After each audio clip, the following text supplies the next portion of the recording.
Good morning, YouTube. It's Atticus. How's everybody doing? I hope you're all well. I am back with you with a High Elf versus Lizardmen game. So yeah, I'm keeping in the theme of how to beat the new DLC races or units. I figured I would try some builds with the High Elves. So yeah, I haven't really played a lot of High Elves lately. Yeah, so I was a little bit rusty, so I was like, I'm going to start training with them, and yeah, kind of remember what it is that makes them kind of powerful. So, yeah, guys, we'll go ahead and just jump into the builds, and yeah, we'll start out with my Lord. So, we have a generic Lord, Princess. As you guys know, I love to use the Dread Lord, or a Princess, or just anything that allows me to go a lot wider on the matchup, because the one thing I've learned about the new Lizardman matchup is you really need a bigger army. So, a Princess is plenty sufficient. You put her up on next to these horses, she's going to have that missile buff, and yeah, these guys will be really good at screening out any pterodons, any ripperdactyls, skinks, and so on. So yeah, I like the mobility of the Princess. She has 3 of those magic missiles, and yeah, I think she's a pretty cool Lord. Not as good as the Dread Lord of his armor piercing, but she's still not too bad. Then we have a secondary group, guys, with a Handmaiden leading another group right here of Illyrian Reavers, and she also has all her buffs. So she's gonna have the faster reload, faster missile damage, faster everything. She's just so. I have 2 lords here that could buff up the missile units in their respected group right there. So this should be really good. It's a good counter to pretty much anything the lizards could bring besides Saurus. Also, guys, we have the Mighty Fireborn, and yeah, these guys are going to be looking for the Salamander because they have a fire resistance. So if he brings any Salamanders or anti-Salamanders, these guys will be a good counter. Also, any dinos, obviously, if they're anti-large.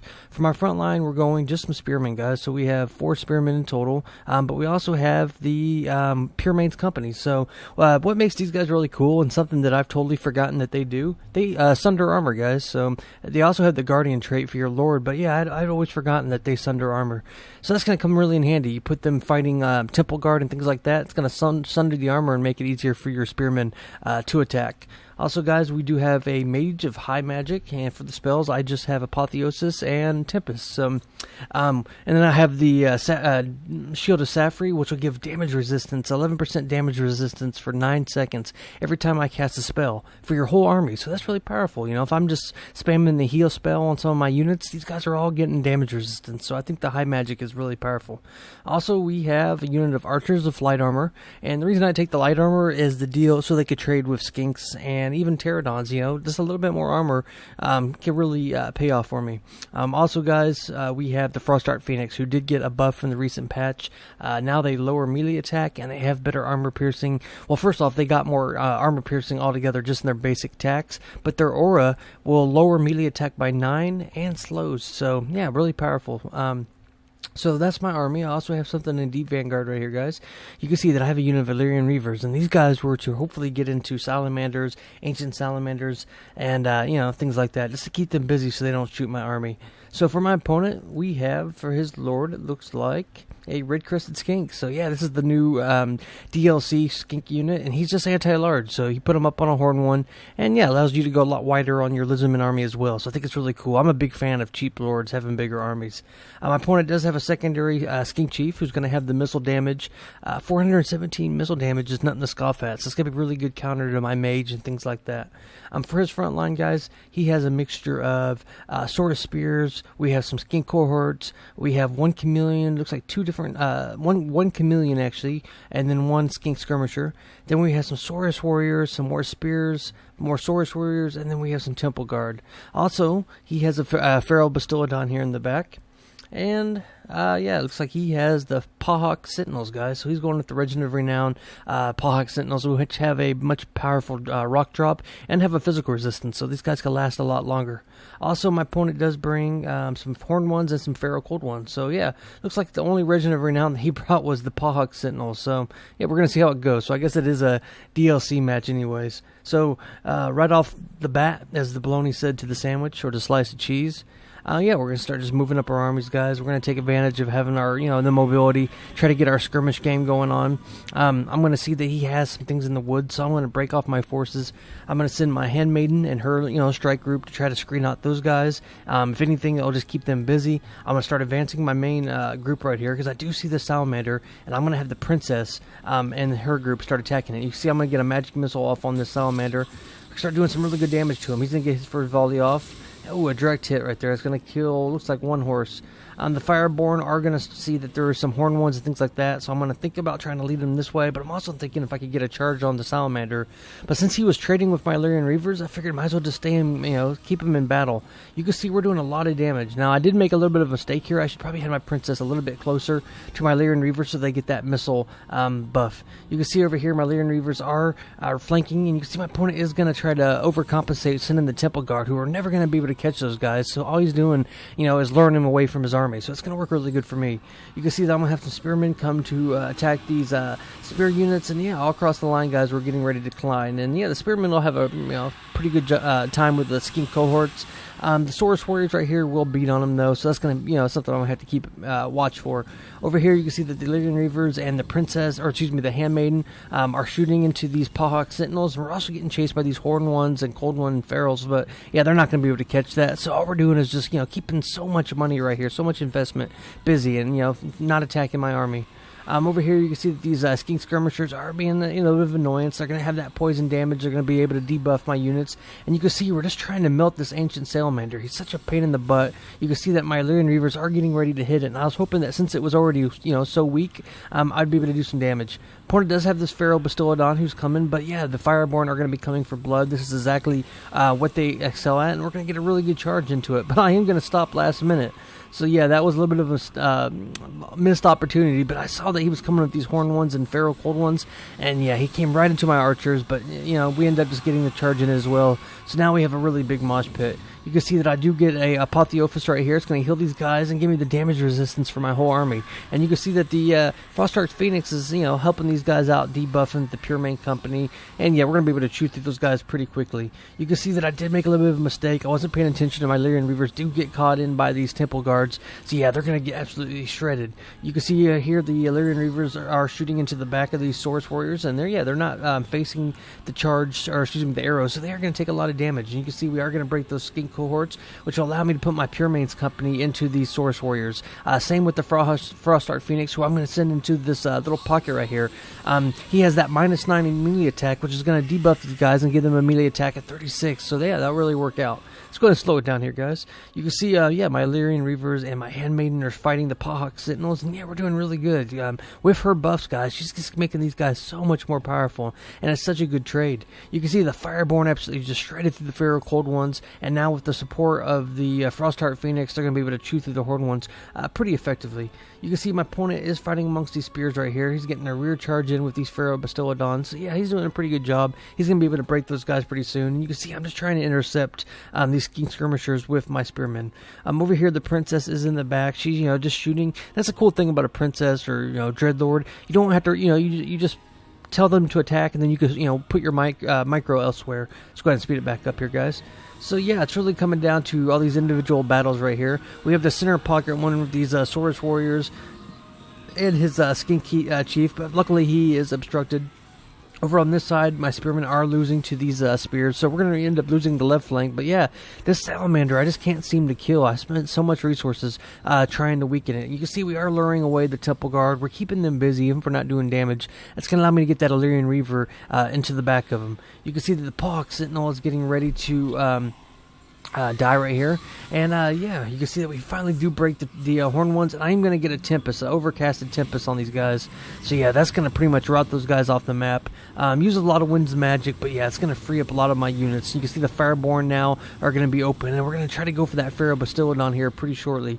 Same with the Frostheart Phoenix. Now that he's open, I'm going to send him into battle as soon as possible. And you can see that I do have these archers now who are going to be able to provide some overwatch into these spears. Unfortunately, my opponent is shooting into the back of my spearmen. I need to, I was trying to chase his lord right here, who is chasing my princess. But the princess is just shooting him in the back, and the skink skink lord does not have a lot of armor, so he's going to take a little bit of damage. You can see we're going to get a really good charge into these Saurus Warriors. These guys are not the spears. I figured, they'll take a little bit of damage. And you can see I was facing the skinks, but my opponent's going to get a rear charge in with that red-crested skink chief. But the princess, every volley is just doing a lot of damage. It's going to add up. But my opponent has this really scary pocket right here of Saurus Warriors. He has Temple Guard, and my Lyrian Reavers are almost out of ammunition, which means he's going to have to get them into the main fight. Over here, you can see the Skink Chief is not obstructed anymore. The Salamander gets a really good hit into that Spears. So yeah, I mean, all across the battle, my opponent is opening up different flanks. And you can see I do take advantage of my opponent not being braced for that charge. And yeah, I get a really good charge into them. And I also cast Apotheosis onto my Fireborn, and I will pull them out here pretty shortly. I don't forget about them as much as it might look like.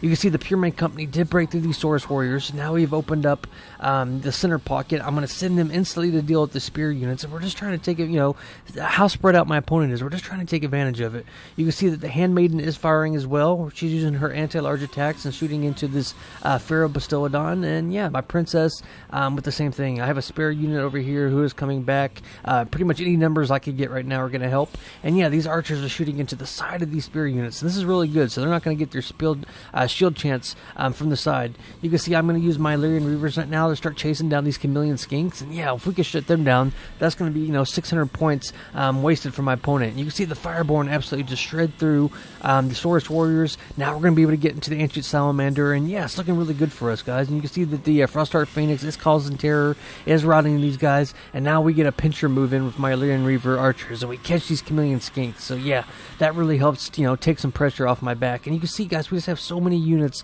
providing that ranged overwatch, and it's really helping. My mage on foot is keeping her from getting sniped, even though she is a little bit of exposed right now. A lot of Saurus around here. We have the Pharaoh Bastiladon, and my opponent has these Temple Guard who are coming. You can see that he's coming right for those Fireborn, but I'm wisely going to pull them away. There's no sense dying.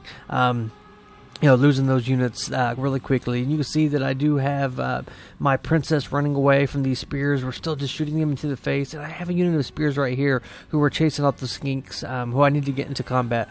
You can see that my mage is getting ready to break, though. So the Handmaiden is going to come into melee. She does have armor-piercing anti-large, so she's going to be able to fight the red-crested Skink Chief and do a little bit of damage. She's going to help support that front line to give them some leadership buffs. Over here on the left, guys, you can see we've pretty much cleared all his units. We're chased off these skink cohorts. We have some Saurus and the Ancient Salamander who have broken. And yeah, we're going to be able to escort those guys off the map with these Illyrian Reavers. And it's going to take a little bit of pressure off my back. And you can see I'm going to get a really good charge in with my Fireborn right into those Saurus Warriors and red-crested skinks. But yeah, my opponent does have this scary group of Temple Guard who are going to be able to come. But I'm trying to use the Pure Main Company to absorb the damage that these guys are going to be able to catch or cause. You can see the Lyrian Reavers are going to get into the Skink Chief right now. It's going to keep him busy, and yeah, keep him from shooting me.